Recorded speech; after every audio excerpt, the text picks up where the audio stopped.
Hey everyone, I'm Megan Alexandria from Revolutionary Mystic, and today I'm bringing you 10 tips on how to navigate Mercury retrograde with the most ease possible. And really, the thing about Mercury is, as a planet, it changes what sign it's in every 14 to 30-ish days or so. And so what that really means is that its effects on us are very short term in the scheme of life. And so it's known for causing inconveniences and minor pains in the ass, but ultimately it doesn't generally wreak the kind of havoc that other planets might. And so, to me as an astrologer, I just like to tell people that, Mercury retrograde, it happens 3 to 4 times a year, and it's more or less kind of no big deal, especially if you know how to deal with it. And so that's what I'm here to share with you today. So Mercury is a planet that rules things like communication and travel and commerce and mental activity and electronics. So, of course, when it's retrograde, it's known for, creating breakdowns in those systems. And so naturally, there are some things you can do that are kind of like safeguards, and of course nothing is like gonna 100% prevent any type of Mercury fuckery. But it's more about like harm reduction and being conscious of the transit and how to use it in your favor. So let's see. The first thing that I want to share with you is the most common one that people know, and it's like, don't sign any new contracts.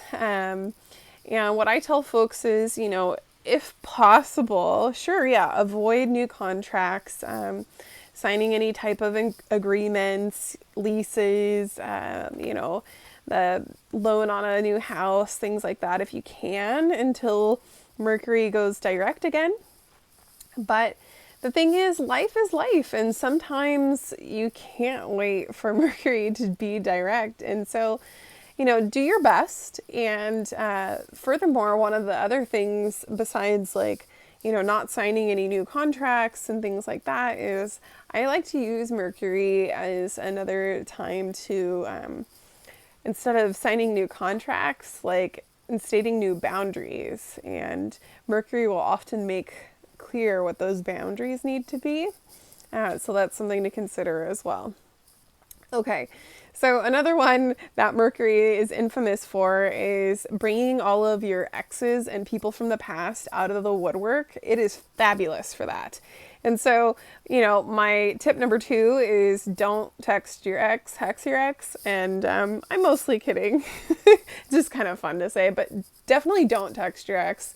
And so, since Mercury affects the mind, it is very common for folks to have dreams or catch themselves thinking of past relationships and other things that might be hanging out in your psyche that are ready to be released. And just know that they're there, they're popping up because they are, more or less ready to be released. And it's just your brain, connecting with the current astrology and this tendency of retrograde, which, more or less has your, mind looking backward at things. So definitely I would not engage in any of that unless that's something you really want to do and open up that can of worms, but most people don't. And just know that that's very, very common to come up during Mercury retrograde.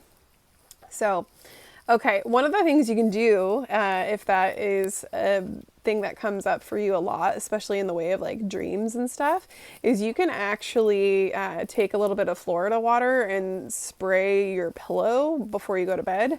And that should help, rid your dream space of any negativity that you don't want there.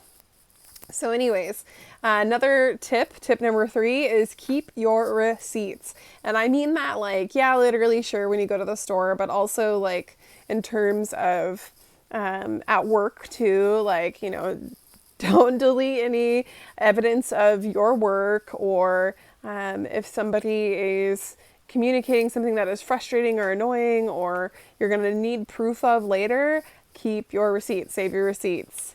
And so the other thing about that is, double checking everything.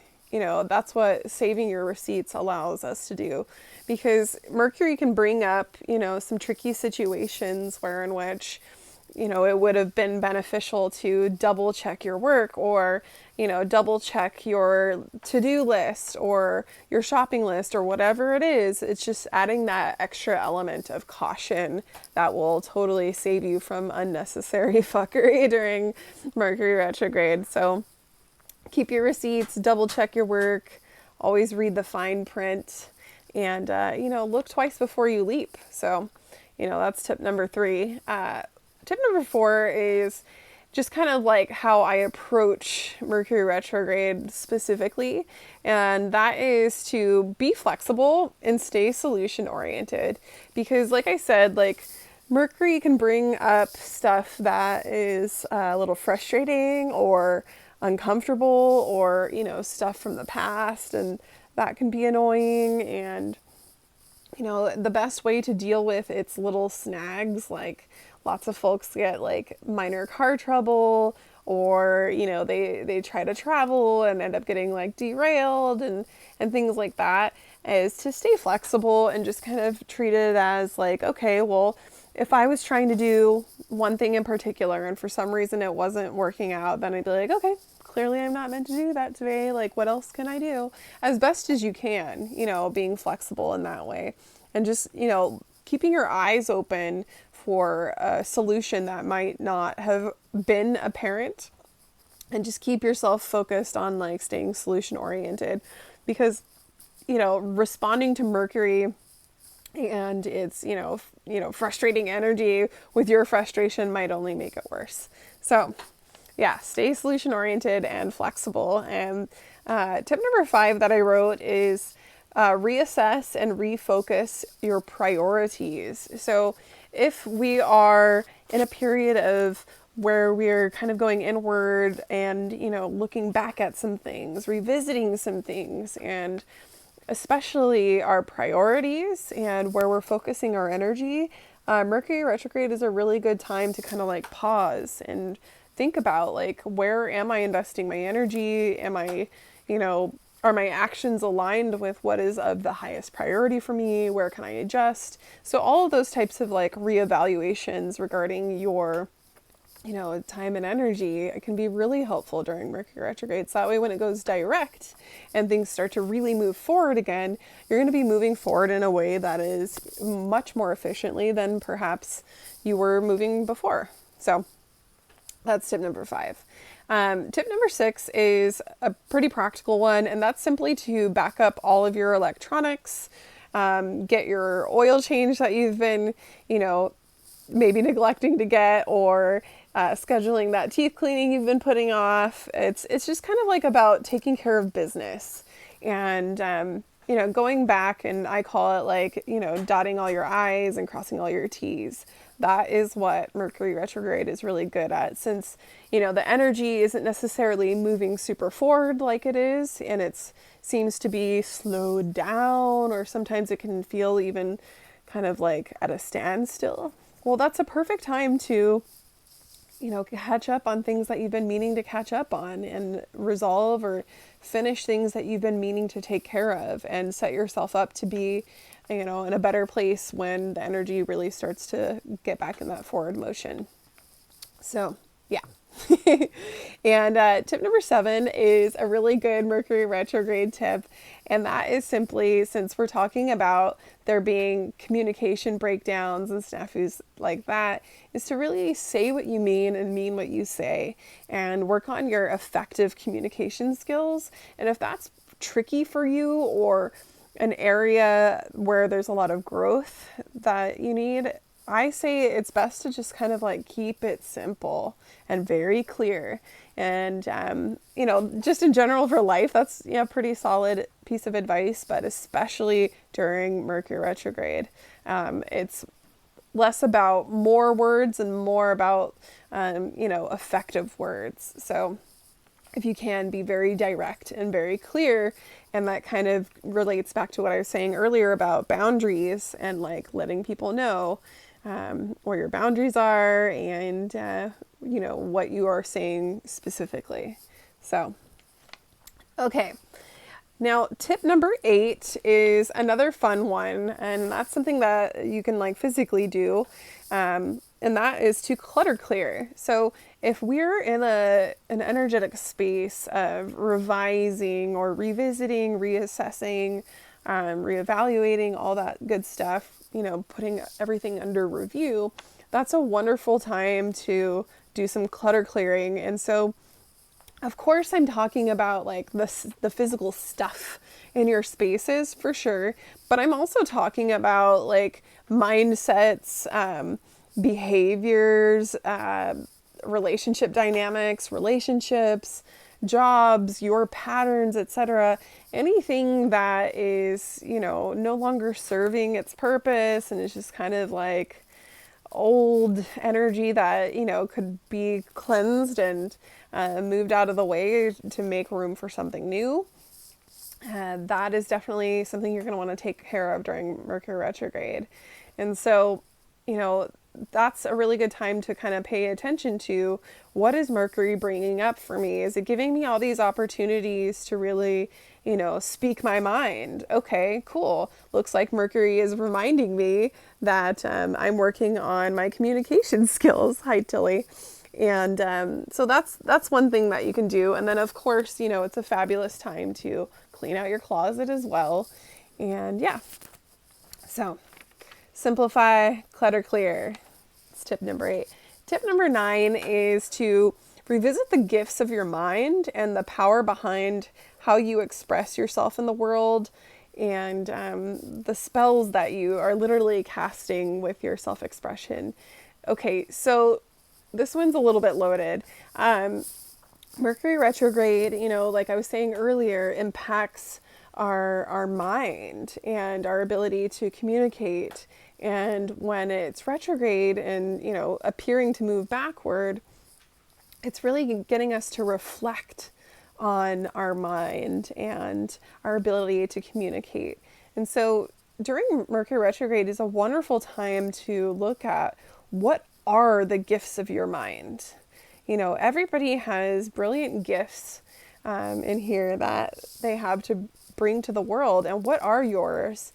And where are you sharing those? Where are you neglecting to share those? Where could you develop those things? Where have you left off? Where could you continue on, move forward?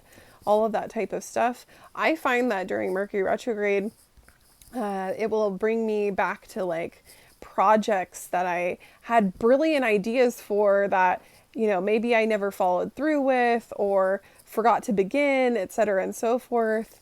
And sometimes Mercury retrograde will bring you like these amazing strokes of inspiration too. So, just exploring your thoughts, your ideas, and what you would like to share with the world for sure. And also, it deals with communication too. So everybody has their own work to do around their throat chakra and their voice and how you express yourself in this world and what you use your voice to do. And so that's one thing that you could reflect upon, like how is my voice in this world at this time? And reflect on where can I fine tune my voice? What does it need? Does my voice need to be louder? Do I need to maybe step back a little bit and let somebody else's voice get louder in certain arenas in life? Do I need to be more authentic in my voice? Do I need to use my voice in a way that helps others or, supports yourself in a lot of ways too? So that's another thing to really, use to your advantage during Mercury retrograde. And the final tip number 10 is don't sweat the small stuff. Mercury retrograde, like I said, it's an interesting time, mostly because a lot of folks don't work with it consciously.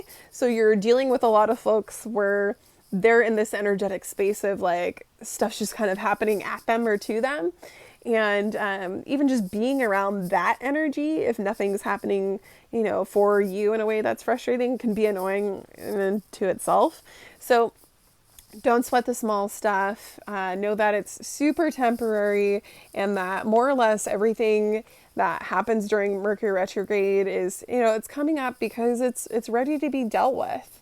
And it's not a marker of, anything that you have, neglected or are doing wrong, like, oh geez, this is coming up because I was thinking these negative thoughts. Like, no, no, no, no, no, no, no, no, no. Stuff is coming up because it's simply just ready to be dealt with, and it doesn't measure how well you're doing on your spiritual path or your life path in general. Mercury's more or less a friend. It's just we have kind of like a negative perception of Mercury retrograde. So that's my 10 best pieces of advice as an astrologer, as a witch, and as a psychic and a human being too. And so, Mercury retrograde doesn't have to be a very stressful, chaotic time. And now that you know some very practical ways to approach it, I hope that you have a much easier time moving through it and can, hopefully share and pass this on with some friends who have a particularly tough time. Feel free to share this video with them. If you have other suggestions or questions, feel free to pop them in the comments. And anyway, thank you for watching. Talk to you guys soon. Bye.